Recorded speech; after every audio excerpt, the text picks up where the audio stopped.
Subscribe কৰিব IPL Rahman YouTube চেনেলটোক আৰু লগত থকা বেল আইকনটো ক্লিক কৰি অল কৰি দিব আৰু ভিডিঅটো লাইক কৰি দিব। নমস্কাৰ, মই আপিএল ৰহমানৰ স্বাগতম জনাইছো এই ইউটিউব চেনেললৈ। সো আজি আমি পঢ়িম অষ্টম শ্ৰেণীৰ গণিতৰ যেটো অনুশীলনী 15.3 আছে। আমি যোৱা ভিডিঅত যে অনুশীলনী 15.2 আছিল সেইটো সমাধান কৰিছিলো। আজি আমি অনুশীলনী 15.3 টো কৰিম। সো আমাক এক নম্বৰ প্ৰশ্নটো দিছে ইয়াত যে তলৰ তালিকাত দিয়া মানৰ সহায়ত উপযুক্ত স্কেল ব্যৱহাৰ কৰি ৰৈখিক লেখ আঁকা। ইয়া আমাৰ একৰ এ নম্বৰ এটা দিছে যে কণীৰ মূল্য দিছে যে কণীৰ সংখ্যা এটা কণীৰ দাম হৈছে 6 টকা, তিনিটা কণীৰ দাম হৈছে 18 টকা আৰু পাঁচটা কণীৰ দাম হৈছে 30 টকা আৰু ছটা কণীৰ দাম হৈছে 36 টকা। এইটো আমাক কি কৰিব কৈছে? ৰৈখিক লেখ আঁকিবলৈ কৈছে। সো আমি এক নম্বৰটো সলিউশন কৰিম। সো 1 ৰ এই সলিউশনটো মই ইয়াত বস্তুখিনি মই ৰেডি কৰিছো। তোমালোকে গ্ৰাফ পেপাৰ তোমালোকে বজাৰৰ পৰা কিনিবলৈ পাবা বা তোমালোকে এনেকৈ বনাব পাৰিবা। ইয়াত আমি গ্ৰাফ পেপাৰ দিবলৈ গৈছো মই ধুনিয়াকে। এতিয়া আমাক যিখিনি ডাটা দিয়া আছে সেইখিনি আমাক লেখ কাগজত আমাক ফিল আপ কৰিব লাগে। আমাক ডাটা দিয়া আছে কি কণীৰ সংখ্যা আছে, এফালে কণীৰ সংখ্যা ল'ব লাগিব, এফালে ল'ব লাগিব কণীৰ মূল্য। সো কণীৰ সংখ্যা যেটো আছে এটোত মান কম আছে, গতি কণীৰ সংখ্যাটো আমি x অক্ষত লৈছো। এটো হৈছে x অক্ষ আৰু এইটো হৈছে y অক্ষ। ঠিক আছে, গতিকে কণীৰ সংখ্যাটো মই এইফালে লৈছো। গতিকে 0 1 2 3 4 5 6 7 8 9 10 11 12 লৈকে দিছো মই। ইমান লৈকে নালাগে, 6 লৈকে লাগে, কিন্তু মই এক্সট্ৰাকে দিছো যেহেতু মই ইয়াত ঠাই আছে এই কাৰণে। তাৰ পিছত যে আমাক দিছে যে কণীৰ মূল্যটো মই দিছো কিমান y এক্সিছত দিছো মই। y এক্সিছত কি আছে 6 12 18 24 30 36 42 48 54। এতিয়া আমাক দিয়া আছে যে কণীৰ সংখ্যা এটা হলে কণীৰ মূল্য কিমান হৈছে 6 টকা হৈ যায়। গতিকে এটা হলে কণীৰ মূল্য কিমান হৈ যায় 6 টকা, অৰ্থাৎ ইয়াত হ'ব এটা গল ইয়াত। তাৰ পিছত যদি তিনিটা কণী লও তেনেহলে মূল্য কিমান হৈ যায় 18 টকা। গতিকে 3 ইয়াত যাব 18 টকা যাব। গতিকে 3 ইয়াত 18 কত আছে ইয়াত আছে। গতিকে 3 সিধাকে ইয়াত আমি পালো আন এটা। তাৰ পিছত পাঁচটা কণীৰ দাম হৈছে 30 টকা। গতিকে 5 আমি x এক্সিছত আমি চাম কি 5 আৰু y এক্সিছত চাম আমি 30। গতিকে 5 আৰু 30 কত আছে ইয়াতে আছে। গতিকে এইটো হৈ যাব। তাৰ পিছত 6 আছে, ইয়াৰ y এক্সিছত হৈ যাব কিমান 36। সো 6 36 আছে কত ইয়াত আছে। গতিকে 6 36। এতিয়া আমাক যি আছে আমি গ্ৰাফ পেপাৰত আমি হেৰিটো পালো। এতিয়া আমি এইটো আঁকি দিম, সংযোগ কৰি দিম। সংযোগ কৰি দি আমি চাম যে ৰৈখিক লেখ হৈছে নাই, এইটো আমি চাম। ঠিক আছে, এতিয়া আমি এইটো একলগ কৰি দিম। বিন্দুবোৰ একলগ কৰাই দিলে আমি দেখাম যে মূল বিন্দুতে শূন্যৰ মাজেৰে পাৰ হৈ যাব। এইটো তোমালোকে গ্ৰাফ পেপাৰ দি কৰিবা, এই মূল বিন্দুৰ মাজেৰে পাৰ হৈ যাব। ঠিক আছে, মই এইটো হাতেৰে অংকন কৰিছো সেইকাৰণে অলপমান সেইফালে গল। তোমালোকে যদি গ্ৰাফ পেপাৰত কৰিবা একেবাৰে কিন্তু মাজে পাৰ হৈ যাব। ঠিক আছে, সো এইখিনি হৈ যাব ইয়াৰ সলিউশন 2, এক নম্বৰটো সলিউশন। আমাক যি কৈছে তলৰ তালিকা উপযুক্ত ব্যৱহাৰ কৰি ৰৈখিক লেখ আঁকা। এ আৰু বি দিছে, গতিকে বি টো আঁকি লওঁ। তাৰপিছত আমাক আকৌ লেখৰ সহায়ত উত্তৰ দিবলৈ কৈছে। গতিকে আমি এতিয়া বি টো কৰি চাওঁ। এইটো 1 আৰু এইটোৰ যেটো লেখ আঁকিব কৈছে লেখটো হৈ যাব এইটো। ঠিক আছে, এতিয়া 1 আৰু বি ৰ লেখটো আমি আঁকো। 1 আৰু বি লেখ 1 আৰু বি লেখটো আছে ইয়াত যে এখন গাড়ীয়ে অতিক্ৰম কৰাৰ দূৰত্ব সময় দিয়া আছে আৰু দূৰত্ব দিয়া আছে। গতিকে আমি x এক্সিছত আমি কি লম, আমি লৈ লওঁ সময়টো। ঠিক আছে, গতিকে এইটো হৈছে x এক্সিস, ইয়াত লৈ লওঁ আমি সময়। তাৰ পিছত দিয়া আছে কি দূৰত্ব কিলোমিটাৰ দিয়া আছে, এইটো আমি y এক্সিস লৈ লওঁ। গতিকে এইটো হৈছে y এক্সিস, ইয়াত আমি কি লৈ লওঁ দূৰত্ব বা ব্ৰেকেটত দিয়া আছে কিলোমিটাৰ। দূৰত্ব ব্ৰেকেটত দিয়া আছে কিলোমিটাৰ। এইটো গল y এক্সিছত ঠিক আছে আমি পালো এতিয়া আমাক দিছে যে 1 ঘন্টা যায় কিমান 50 কিলোমিটার গতিকে 1 ঘন্টা যায় 50 কিলোমিটার গতিকে 1 মানে 1 ঘন্টা সময় এইটো 1 ঘন্টা যায় কিমান 50 গতিকে 50 ত গৈ যাব এটা 2 ঘন্টা যায় কিমান 100 কিলোমিটার গতিকে 2 ঘন্টাত কিমান যায় 100 কিলোমিটার এই ইয়াতে যাব তাহলে 3 ঘন্টা যায় কিমান 150 কিলোমিটার 3 ঘন্টাত 150 গতিকে 150 কত আছে এইটো হৈছে 150 তাৰপিছত 4 ঘন্টা যায় 200 কিলোমিটার 200 কিলোমিটার আছে ইয়াতে ঠিক আছে 4 ঘন্টা 4 এইটো এতিয়া আমি এই বিন্দু কেইটা আমি সংযোগ কৰাই দিম যদি স্থানাঙ্ক উলাইবলৈ কয় যে এইটো বিন্দুৰ স্থানাঙ্ক কিমান তেনে তো কি হৈ যাব যে 4,200 4 কি হল কাৰণ x ৰ ভ্যালু হৈছে 4 আৰু 200 কি হল কাৰণ y ৰ ভ্যালু হৈছে 200 ঠিক আছে এইটো স্থানাঙ্ক হৈছে এইটো এনেকৈ স্থানাঙ্ক বিলাক উলাব পাৰি সো আমি এইটো এটা সংযোগ কৰি দিম সংযোগ কৰি দিলে মাঝে মাঝে কাটিছে বিন্দু কেইটাক ঠিক আছে 1 2 3 4টা বিন্দু আছে এতিয়া আমি বি সলিউশনটো পালো লেখ আকার যিখিনি আছে লেখটো আমি এনেকৈ আঁকিলো ঠিক আছে লেখটো আমাৰ এনেকৈ আঁকিব লাগিব তাৰ পিছত আমাক এতিয়া দুটা প্ৰশ্ন দিছে তলত যে 1 নম্বৰ প্ৰশ্নটো কৈছে যে 300 কিলোমিটাৰ অতিক্ৰম কৰিবলৈ কিমান সময় লাগিব একৰ জি এ আৰু বি লেখ দিছে তাৰ ওপৰত ভিত্তি কৰি আমাক এইটো প্ৰশ্ন দিছে যে লেখৰ সহায়ত উত্তৰ দিয়া যে 300 কিলোমিটাৰ অতিক্ৰম কৰিবলৈ কিমান সময় লাগিব গতিকে আমি চাও 300 কিলোমিটাৰ অতিক্ৰম কৰিবলৈ কিমান সময় লাগিব গতিকে 300 150 গৈছে 3 ঘন্টা গতিকে 300 কিলোমিটাৰ গলে কিমান 6 ঘন্টা যাব গতিকে এক নম্বৰটো হৈ যাব 6 আৱাৰ গতিকে 6 ঘন্টা ঠিক আছে 6 ঘন্টা তোমালোকে ইয়াতে চোৱা সময় আছে 6 আৰু 6ত কিমান কৈছে লেখটো আমি যদি বঢ়াই দিও লেখটো যদি আমি বঢ়াই দিলে বস্তুটো আমাৰ সলিউশন আহিব বঢ়াই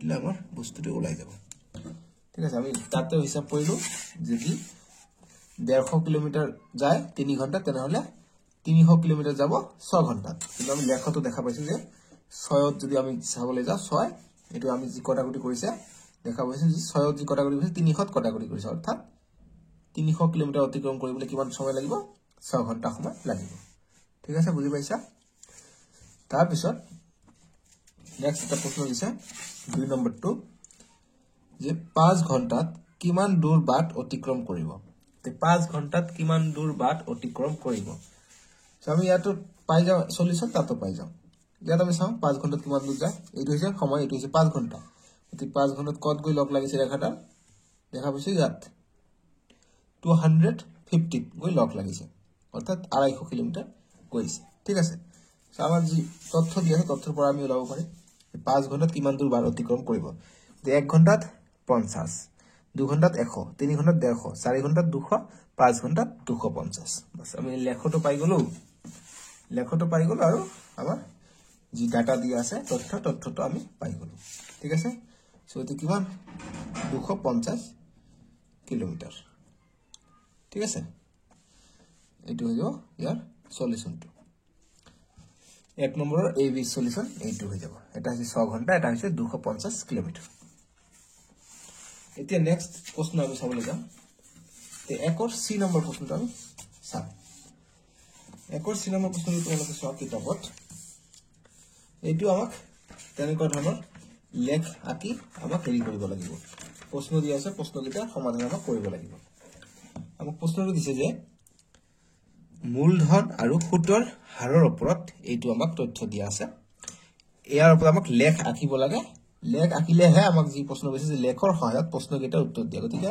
এই ইয়াৰ ওপৰত ভিত্তি কৰি আমাক লেখ আকিব লাগিব আৰু লেখডাল আকি আমি লেখডাল চাই এই দুটা প্ৰশ্নৰ উত্তৰ কৰিম আমি লেখ আকো সো আমাক মূলধন দিছে আৰু সৰল সুদ দিছে গতিকে আমি মূলধনটো কি কৰো মূলধনটো আমি x এক্সিসত লিখো আৰু সৰল সুদটো y এক্সিসত লিখো বা তোমালোকে সৰল সুদটো x ত লিখিব পাৰা আৰু যেহেতু আগৰবাৰ মই ওপৰটো x এক্সিসত লিখিছো এইবাৰ মই ওপৰটো y এক্সিসত লিখো ঠিক আছে যিটো যত তোমালোকৰ ইচ্ছা তাতে লিখিব পাৰা, একো প্ৰব্লেম নাই।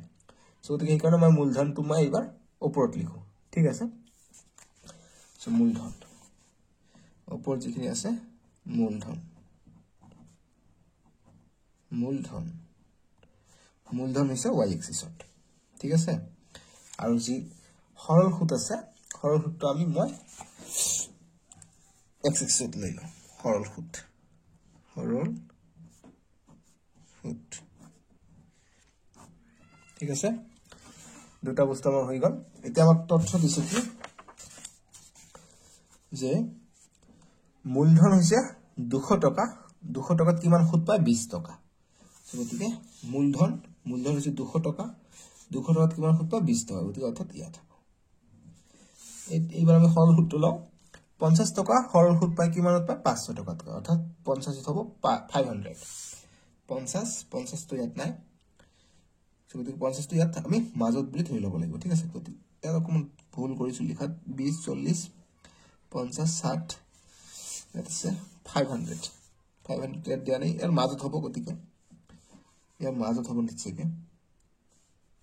আমি যদি 500 দিওঁ, 2, 4, 6, 8, 10 ইয়াৰ মাজত দিব লাগিব। ধৰি লওঁ 500ৰ মধ্যবিন্দু হৈছে এইটো, আৰু 40 আৰু 60ৰ মাজত আছে 50, গতিকে এইটো হৈ যাব এইটো, গতিকে এইটো এটা হৈ যাব।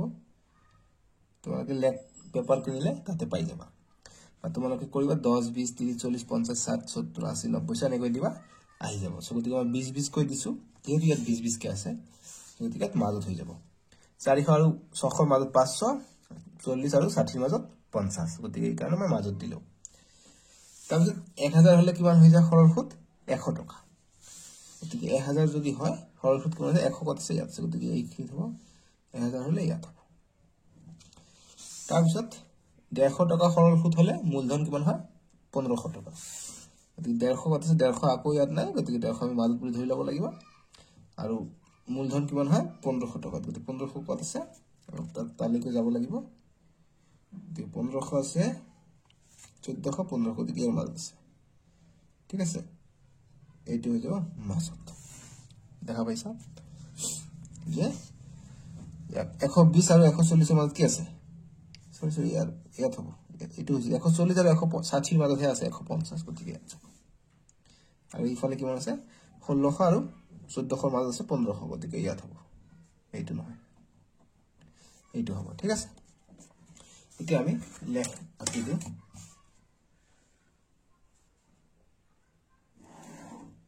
লেখ আঁকি দিলে মতে এইটোও কটাকটি কৰিছে, যিহেতু মাজত আঁকিছে সেইকাৰণে কটাকটি কৰা নাই, এইটোও কটাকটি কৰিছে। এতিয়া আমাৰ প্ৰশ্ন দুটাৰ লেখৰ ওপৰত আমাক প্ৰশ্ন দুটাৰ সমাধান কৰিব লাগে। যে লেখৰ সহায়ত প্ৰশ্ন কেইটাৰ উত্তৰ দিয়া। 1 নম্বৰ প্ৰশ্ন দিছে যে 400 টকাৰ সুত কিমান হ'ব, 400 টকাৰ সুত কিমান হ'ব।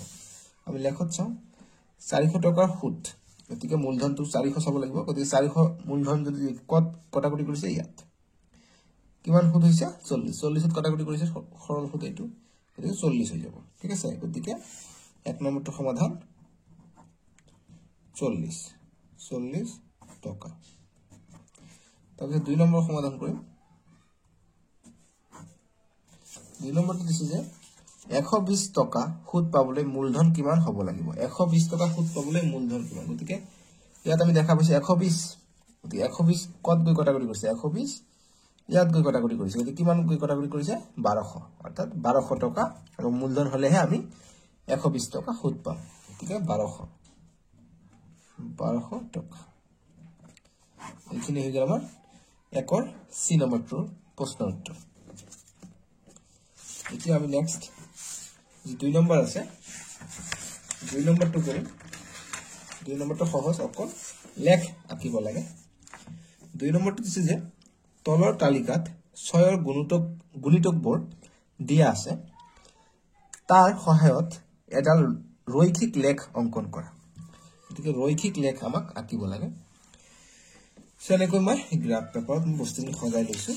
এতিয়া যি আমাক ডাটা দিয়া আছে এক্সত দিয়া আছে কিমান 1 2 3 4 5, গতিকে এইখিনি হৈ গ'ল এক্স এক্সিছ, আৰু এইটো ৱাই আছে, গতিকে ৱাই এক্সিছ হৈ যাব। এইটো এক্সত কিমান আছে 1 2 3 4 5, গতিকে 1 2 3 4 5 6 7 8 দিব পাৰা নিদিলেও হয় তাৰপিছত y কিমান আছে 6 12 18 24 30 গতিকে 6 ৰ গুণিতক দিয়া আছে 6 ৰ টেবুলত আহি যায় সব গতিকে ডাইৰেক্ট আমি 6 লৈ লম গতিকে 6 12 18 24 30 36 36 নালাগে 30 লৈকে হলে হয় তো এতিয়া আমি কি কৰিম যে x ত আছে 1 y কিমান আছে 6 গতিকে x ত আছে 1 y ত আছে 6 অৰ্থাৎ এইটো তাৰপিছত আছে x ত আছে 2 y ত আছে 12 2 12 2 12 এইটো x ত আছে 3 y ত আছে 18 3 18 3 80 তাৰপিছত আছে x ত আছে 4 y ত আছে 24 গতিকে 4 24 4 24 ঠিক আছে তাৰপিছত 5 আছে x ত আৰু y হৈ যাব 30 গতিকে 5 30 5 আৰু এইটো হৈছে 30 ঠিক আছে আমি পাই গলো তুমি দাগ আঁকি দিম কটাকটি কৰিলে আমাৰ কামটো হৈ গল কটাকটি কৰিছে এইখিনি হৈ যাব উত্তৰ ঠিক আছে আমাক এতিয়া প্ৰশ্ন কৈছে যে তাৰ সহায়ত এডাল ৰৈখিক লেখ অঙ্কন কৰা ঠিক আছে 6 ৰ গুণিতক বদ দিয়া হৈছে এইটো হৈ যাব ৰৈখিক লেখ ঠিক আছে আৰু একো কৰিব দৰকাৰ নাই তাৰপিছত 3 নম্বৰ প্ৰশ্নৰ উত্তৰটো আমাক উত্তৰটো দিয়া প্ৰশ্ন দিছে এইটো তোমালোকে গ্ৰাফ পেপাৰ তোমালোকে ৰেডি কৰিবা ৰেডি কৰি যি 3 নম্বৰ প্ৰশ্ন দিছে যে তলৰ তালিকাত কেইটামান সংখ্যাৰ ঘনফলবোৰ দিয়া আছে ইয়াৰ সহায়ত লেখ আঁকিবলৈ কৈছে আৰু লেখডাল ৰৈখিক লেখ হয়নে সো আগৰ যে আমি 1 2 3 কৰা নাই 1 2 আমি কৰিলো 2 নম্বৰটো যেনেকৈ ৰৈখিক হৈছে মানে একেবাৰে যে আমি এটা ৰেখা সংযোগ কৰিছো সব কেইটা বিন্দুকে টাচ কৰিছে গতিকে সেইটো আমাক এতিয়া সুধিছে যে আমাক এনেকুৱা ডাটা দি আছে তথ্য দি আছে এই তথ্যবিলাকত গ্ৰাফ পেপাৰত আমাক বহুৱাই যেতিয়া আমি সংযোগ কৰি দিম সংযোগ কৰি দিয়াৰ পিছত আমি চাব লাগিব যে লেখডাল ৰৈখিক লেখ হয়নে অৰ্থাৎ সিধাকে সব বিলাকতে লাগিছে নে লাই আমাক চাব লাগে ঠিক আছে তো এইটো কাৰণে গ্ৰাফ পেপাৰত তোমালোকে স্কেল 1 ঘৰ ইকুয়াল টু 1 1 কৈ কৰিবা মই ইয়াত বহুত ডাঙৰ হৈ যাব এই কাৰণে মই ডাঙৰকে সৰুকে তোমালোকে বুজাই দিম তোমালোকে ভালকে চাবা কিন্তু এইটো ইম্পৰ্টেন্ট প্ৰথমত দিছে কি সংখ্যাটো মই x এক্সিছত লৈ লৈছো x এক্সিছত আৰু দিছে কি ঘনফলটো মই দিছো কত y এক্সিছত ঘনফল এইটো ঠিক আছে এইটো হৈছে y এক্সিস এটা প্ৰথমত সংখ্যা যে 2 হলে ঘনফল কিমান হৈ যায় 8 হৈ যায় ঠিক আছে 2 হলে ঘনফল হৈ যায় 8 এইটো ঠিক আছে তাৰপিছত সংখ্যা হৈছে 3 হলে ঘনফল কিমান হৈ যায় 27 সংখ্যা হৈছে 3 ঘনফল হৈ যায় কিমান 27 সংখ্যা হৈছে 4 হলে ঘনফল কিমান হৈ যায় 64 4 হলে 64 হৈ যায় 64 ঠিক আছে তাৰপিছত সংখ্যা 5 হলে 125 হৈ যায় ঘনফল সংখ্যা 5 হলে 125 হৈ যায় ইয়াৰ ঘনফল এইখিনি হৈ গল এতিয়া আমি সংযোগ কৰি চাও যদি 1 লগ হৈছে তেনেহলে আমি কম যে লেখডাল ৰৈখিক লেখ আমি এনেকৈ যে আঁকি দিও দেখা পাইছো লেখডাল যদিও মূল বিন্দু দি যোৱা নাই তথাপি যি লেখ আছে এই কেইটা চাৰিটা বিন্দু এই কেইটা সংযোগ কৰাত ৰৈখিক লেখ পোৱা গৈছে গতিকে আমি উত্তৰ লিখিম যে হয় অতএব হয়নে বুলি সুধি চাব যে ৰৈখিক লেখ হয়নে উত্তৰ হয়নে লিখি তোমালোকে লিখিব যে অতএব ৰৈখিক লেখ হয় ৰৈখিক লেখ হয় ঠিক আছে ৰৈখিক লেখ হয় তো এই তিনিটা প্ৰশ্ন আছিল আমি নেক্সট ভিডিওত যেটা তোমালোকৰ নেক্সট চেপ্টাৰ আছে চেপ্টাৰ 16 সো নেক্সট ভিডিওত আমি 16.1 ৰ সমাধান খিনি কৰিম সো তোমালোকে ভিডিওটো লাইক কৰি দিবা চেনেলটো সাবস্ক্ৰাইব কৰি দিবলৈ একবাৰ না পাৰিবা ঠিক আছে আৰু কিবা যদি ৰৈ গৈছে তোমালোকে বুজি পোৱা নাই মোক কমেন্ট কৰিবা মই নেক্সট ভিডিওত তাৰ সলিউশন খিনি ধুনিয়াকৈ কৰাই দিম সো এইখিনি বাবে ঠিক